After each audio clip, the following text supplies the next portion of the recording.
Welcome back. You're still watching the Daily Debate, and I'm honored to be having with me in the studio for tonight Engineer Mostafa Naggari, the member of the Egyptian Businessmen Association. Thank you very much once again for being with us tonight. Before the break, we were speaking about the importance of the June 30th revolution and celebrating the 13th anniversary of it on several fronts, the political, the economic, and as well as the developmental aspects. But what about the identity? Because you mentioned that it was refreshing for the image of Egypt globally and regionally and continentally as well, to be preserving our identity, and more specifically the diplomatic identity which shaped our bilateral relations between Egypt and different parts of the world under the tenure of President Abdel Fattah al-Sisi.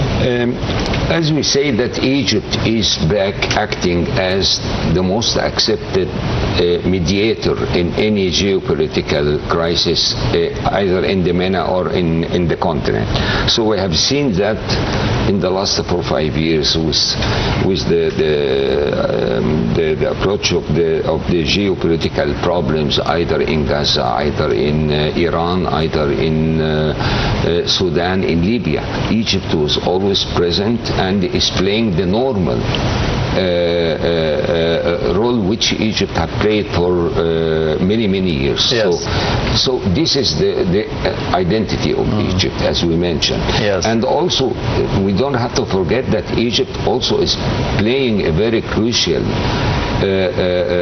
role in the global problems of immigration and in refugees and the human rights, and is a big part of this equation, if we can say so. Egypt is a main core for the global, if they are discussing any international problems. We don't have to forget that also we have hosted the COP27 in Sharm el-Sheikh. Yes. Many of the global programs for peace and the mediation efforts between the US and Iran. Yeah, it was there. Yes. So this is Egypt. That it's a big country in the Middle East, in the center of the world. It is connecting north to south and connecting east to west. That's why it was important that we should regain again our role in the global political stage. Yes. If we can say that economically, we have passed on, but there was a program for sustainable economical programs, if we can say so. Digital transformation was the start, because it was really a problem that Egypt is some years behind what the whole world had started. Yes. So, but when we have seen the success in very little years, that now it is easy for any citizen in Egypt just to try to get all his documents in very soft ways, and this is a very important infrastructure for the economy. Yes. Because it proves the ownership of the land and of the property, and even for the real estate. And a lot of debates have been taken either in the parliament or in the social media about this, but it is very important to prove to any investor that we can control and safeguard your ownership in Egypt. Have we improved in this field? It was a lot improved. I think most of the ministries are following that. Even the trade is following that. I've been in the trade into early 1990s. Yes. So no, it's a big movement. Everything is electronic. It's much more faster. The efficiency of the airports and of the seaports and the roads are much better. Of course, we are always asking for more and more, but at the end we have seen that Egypt is moving in this respect in a very fast way. The competitiveness, if we can say, for Egypt have been improving a lot. We remember at the time of 2013 that there was a lot of electricity cutoffs. Yes. Now we have a surplus.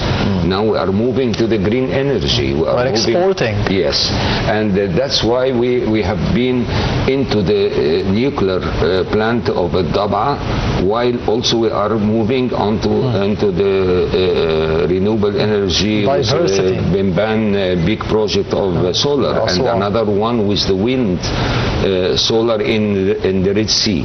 So there was a lot of mega projects, if you can say, have been in the country, about the cities, about the roads, about the agriculture, about the industry, about the even in the fields of the green energy and the green ammonia and hydrogen. There is a very big projects are underway now to Egypt, and we expect by 2029 to start to produce out of that. So I think that there was a lot of mega projects. I mean, even one program cannot fulfill it, but I'm trying to focus on the main pillars which Egypt have been moving a lot in this way.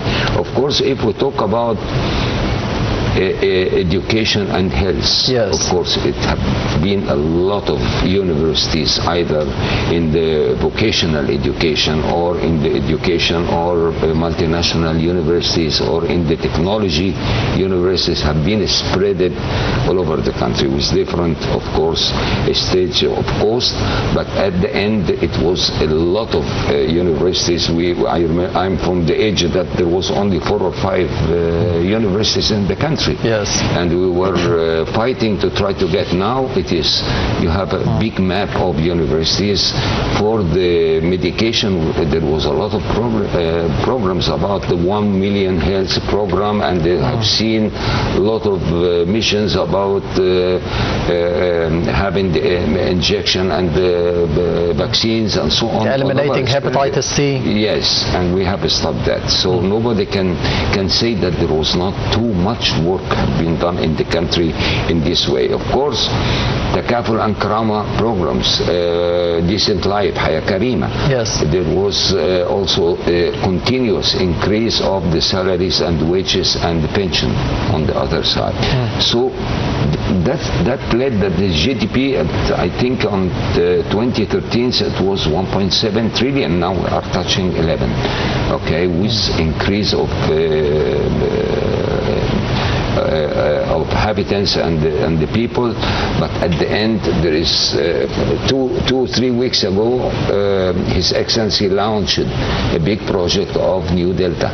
At the time that everybody is talking about the climate changes and about the shortage of water and about bad and difficulties in the transport and the logistics, and Egypt showed to the whole world that we are able to launch a big project to produce food not only for Egypt but for the whole world. Yes, While we have a shortage of water, but all of this is happening due to something that you have mentioned, Engineer Mostafa Naggari, which is the importance of safety and security and stability. And we did not have that before 2013 with the regime back then ruled by the terrorist Brotherhood organization. How do you see the importance of the safety that we are having nowadays, the security that we are enjoying nowadays after the June 30th revolution and under the tenure of President Abdel Fattah al-Sisi, which has developments in different sectors on the political level, the economic levels, and the investments and different developmental fields. Let me tell you that confronting violence is not an easy way. Some countries have been in the violence for more than 40 and 50 years. So we can imagine if we just look around Egypt, and of course we wish all the peace for all the surrounding countries. dangerous, okay, because they are affecting our national security. But Egypt is a very safe country. We have seen that according to the increase of the number of tourists. I think Egypt have been in 2025, we have reached about 17 million visitors.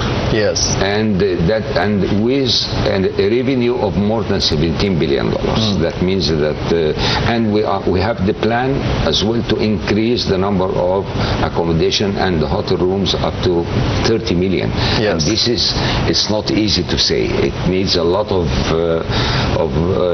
efforts to try to improve the efficiency of the airports, the hotels, try to lead to new law about the Airbnb rooms, and there is a lot of discussion in this way. So in tourism and in the antiquities as well, we have been launching the biggest two museums in the continent. Yes. Either the GMC or the Museum of Civilizations. We have the Grand Egyptian Museum. Of course, we have been launching this Sphinx Road, about 2.7 kilometers in Luxor.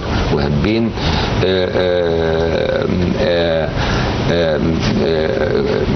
trying to restore the Holy Family Trail. Yes. Yeah, about 48 projects. You can imagine. So we are, the country is moving. I think that, I'm sorry, but anyone will miss and will forget what happened. But we have always to focus on the security, because everybody have seen these days the insufficient in the power.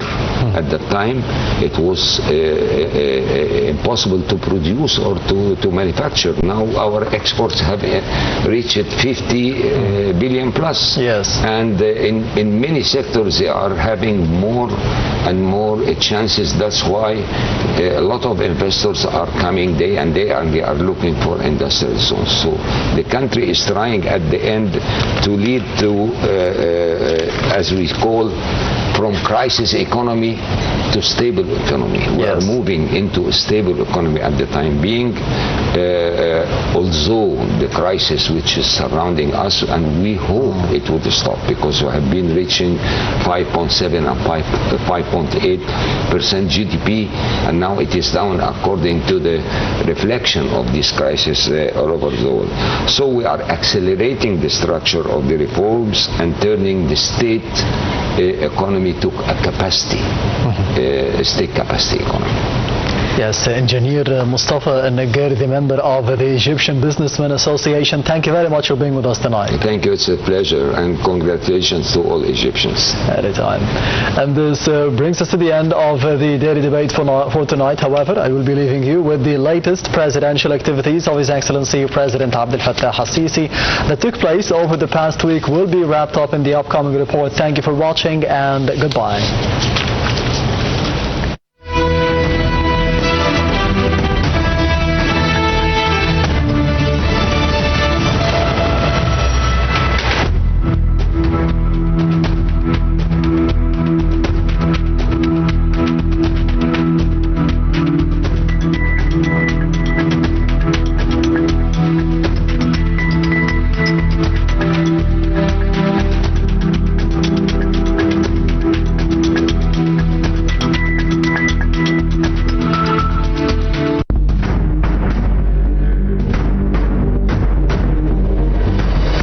President Abdel Fattah al-Sisi received the Deputy Prime Minister and Minister of Foreign Affairs of the Islamic Republic of Pakistan, Mr. Muhammad Ishaq Dar, Minister of Foreign Affairs of the Kingdom of Saudi Arabia, His Highness Prince Faisal bin Farhan bin Abdullah Saud, and Minister of Foreign Affairs of the Republic of Turkey, Mr. Hakan Fidan, in the presence of the Minister of Foreign Affairs, Immigration and Egyptian Expatriates Affairs, Dr. Badr Abdel Ati. President Abdel Fattah al-Sisi received the Arab League Secretary General Ahmed Abul Ghait. Spokesperson for the presidency said the meeting came as Mr. Abul Ghait's term as Secretary General draws to a close. President Abdel Fattah al-Sisi received the incoming Secretary General of the League of Arab States, Mr. Nabil Fahmy. Spokesperson for the presidency said the president affirmed Egypt's full support for Mr. Fahmy's nomination for this post. Via his official page on Facebook, President Abdel Fattah al-Sisi said, "I congratulate the Egyptian national team and the fans of our great nation on achieving the first victory in the history of Egypt's participation in the World Cup." President Abdel Fattah al-Sisi met with the Prime Minister, Dr. Mostafa and Minister of Social Solidarity, Dr. Maya Morsi. The President followed up on the latest developments regarding the governance and modernization of Egypt's social support and social protection system. President Abdel Fattah al-Sisi received the United Nations High Commissioner for Refugees, Mr. Barham Saleh. Via his official page on Facebook, President Abdel Fattah al-Sisi said, "On the occasion of the bicentennial of Egyptian diplomacy, I extend my heartfelt greetings to the men and women of the Ministry of Foreign Affairs. Across successive generations, they have worked with unwavering dedication and competence to fulfill their noble mission, representing the Egyptian state in countries across the globe and within international organizations."